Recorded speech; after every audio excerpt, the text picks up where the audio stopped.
আপনি দেখছেন আলোর পথ, কোরআন ও সুন্নাহ ভিত্তিক বাস্তব শিক্ষা, হৃদয়ে ছুঁয়ে যাওয়া গল্প এবং আল্লাহর পথে ফিরে আসার দাওয়াত।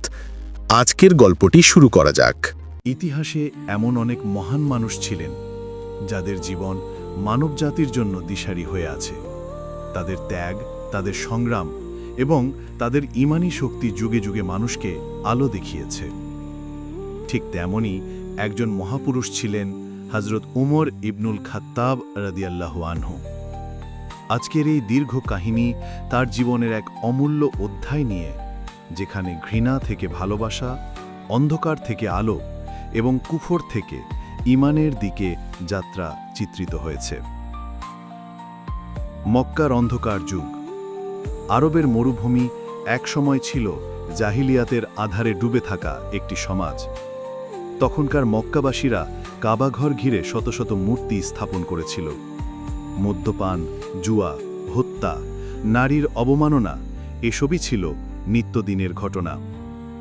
এই সমাজেই জন্ম নেন উমর ইবনুল খাত্তাব। তিনি ছিলেন অসাধারণ সাহসী, শক্তিশালী এবং উচ্চকণ্ঠ এক যোদ্ধা। মক্কার লোকেরা তাকে ভয় করত, সম্মান করত, আবার একই সাথে তার রাগের কারণে আতঙ্কেও থাকত।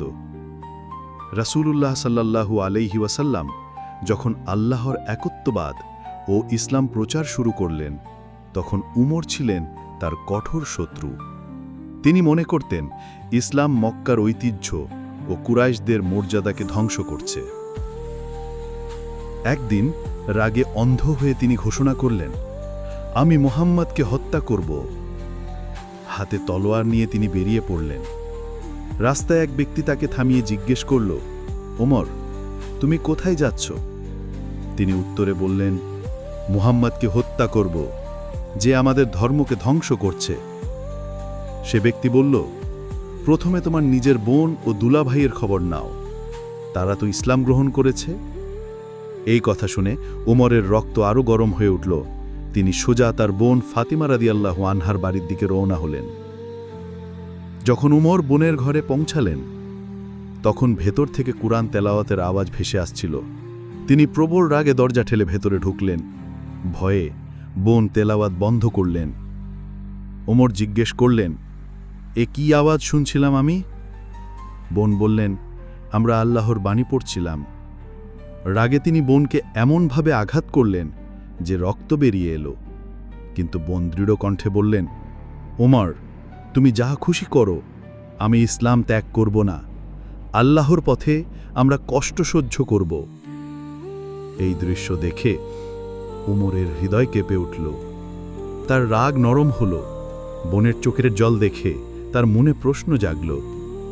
তিনি শান্ত স্বরে বললেন, আমাকে সেই কিতাবটা দাও, আমি পড়তে চাই। তখন তার হাতে তুলে দেওয়া হলো সূরা তাহার কয়েকটি আয়াত। তহা, আমরা কোরআন অবতীর্ণ করিনি তোমাকে কষ্টে ফেলার জন্য, বরং এটা তাদের জন্য স্মরণিকা যারা ভয় করে। উমর কাঁপতে কাঁপতে পড়ছিলেন। প্রতিটি আয়াত যেন তার বুকের ভেতর ঢুকে যাচ্ছিল।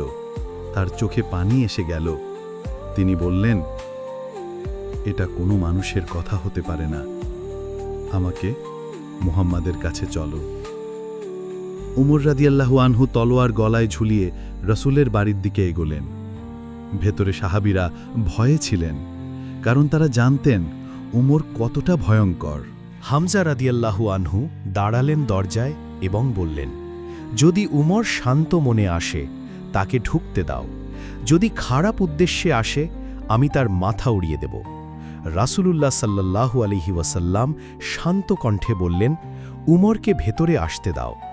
উমর ভেতরে ঢুকে বললেন, হে আল্লাহর রাসূল, আমি আল্লাহ ও তার রাসূলের প্রতি ঈমান আনলাম। মুহূর্তেই ঘর ভরে গেল তাকবীরের ধ্বনিতে, আল্লাহু আকবার, আল্লাহু আকবার। সেই দিন থেকে উমর ইসলাম গ্রহণ করলেন। ইসলাম শত্রুরা ভয় পেল, আর মুসলমানরা পেল শক্তির নতুন ভিত্তি। উমরের ঈমানের শক্তি। ইসলাম গ্রহণ করার পর উমর রাদিয়াল্লাহু আনহু মুসলমানদের জন্য এক সাহসের প্রতীক হয়ে গেলেন। যেখানে আগে মুসলমানরা লুকিয়ে নামাজ পড়তেন, উমর তাদের নিয়ে প্রকাশ্যে কাবার সামনে দাঁড়িয়ে নামাজ পড়লেন।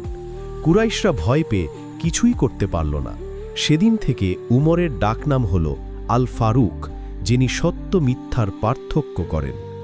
রাসূলুল্লাহ সাল্লাল্লাহু আলাইহি ওয়াসাল্লাম এর ইন্তেকালের পর এবং আবু বকর রাদিয়াল্লাহু আনহু এর খিলাফতের পরে উমর রাদিয়াল্লাহু আনহু মুসলিম উম্মার দ্বিতীয় খলিফা হলেন। তার সময় ইসলাম বিস্তার পেল বিশাল এক সাম্রাজ্যে। পারস্য, রোম, মিশর, শাম পর্যন্ত ইসলাম পৌঁছে গেল। তবে তার শাসনের বৈশিষ্ট্য ছিল ন্যায় বিচার, দরিদ্রদের প্রতি ভালোবাসা, কঠোর কিন্তু ন্যায়পরায়ণ প্রশাসন। উমরের সাধারণ জীবনযাপন, যদিও তিনি বিশাল সাম্রাজ্যের শাসক ছিলেন, তবুও তিনি থাকতেন সাধারণ কাপড় পরে, প্রায়শই ক্ষুধার্ত গরিবদের পাশে বসে খেতেন। এক রাতে তিনি ছদ্মবেশে শহরে ঘুরছিলেন। দেখলেন এক দরিদ্র মা সন্তানদের জন্য হাঁড়িতে শুধু পানি ফোটাচ্ছেন, যেন তারা মনে করে খাবার রান্না হচ্ছে, আর ঘুমিয়ে পড়ে। এই দৃশ্য দেখে উমর রাদিয়াল্লাহু আনহু কেঁদে ফেললেন। তিনি নিজে গুদাম থেকে খাবার নিয়ে এলেন, রান্না করে দিলেন এবং বললেন, উমর যদি শাসক হয় তবে তার অধীনে কোনো মানুষ যেন ক্ষুধার্ত না থাকে। খিলাফতের 10ম বছরে একদিন উমর ফজরের নামাজ মসজিদে পড়াচ্ছিলেন। ঠিক তখনই এক মজলিসের দাস আবু লুলু নামের এক ব্যক্তি তাকে ছুরি মেরে আহত করে। তীব্র যন্ত্রণা নিয়ে তিনি কয়েকদিন বেঁচেছিলেন। মৃত্যুশয্যায় তিনি শুধু একটি দোয়া করছিলেন, হে আল্লাহ, তুমি আমার জন্য শহীদ হবার মৃত্যু নির্ধারণ করো এবং আমাকে তোমার প্রিয় নবীর পাশে জান্নাতে স্থান দাও। আল্লাহ তার দোয়া কবুল করলেন। তিনি শহীদ হলেন এবং রাসূলুল্লাহ সাল্লাল্লাহু আলাইহি ওয়াসাল্লাম ও আবু বকর রাদিয়াল্লাহু আনহু এর পাশে কবরস্থ হলেন। এই কাহিনী থেকে শিক্ষা হয় যে আল্লাহ যাকে চান তাকেই হেদায়েত দেন। উমরের মতো কঠোর শত্রু একদিন ইসলামের সবচেয়ে শক্তিশালী রক্ষক হয়ে গেলেন। কুরআনের প্রভাব অপরিসীম। কেবল কয়েকটি আয়াত উমরের হৃদয় পাল্টে দিল। নেতৃত্ব মানে সেবা করা। খলিফা হয়েও উমর গরিবদের জন্য খাবার বহন করতেন। উমরের শাসন আজও আদর্শ শাসন ব্যবস্থা হিসেবে স্বীকৃত। হযরত উমর রাদিয়াল্লাহু আনহু এর জীবন এক অবিনশ্বর দৃষ্টান্ত। তার চরিত্র আমাদের শেখায় যে মানুষ যতই কঠোর হোক না কেন, আল্লাহ বাণী তার হৃদয়কে নরম করে দিতে পারে। তার জীবনের প্রতিটি অধ্যায় মুসলিম উম্মার জন্য এক অফুরন্ত অনুপ্রেরণা। গল্পটি যদি হৃদয় ছুঁয়ে যায় তাহলে অন্যের সাথে শেয়ার করুন, কারণ দাওয়াহ আল্লাহর পথে একটি সওয়াবের কাজ। আল্লাহ আমাদের সবাইকে হেদায়েত দিন। আমিন।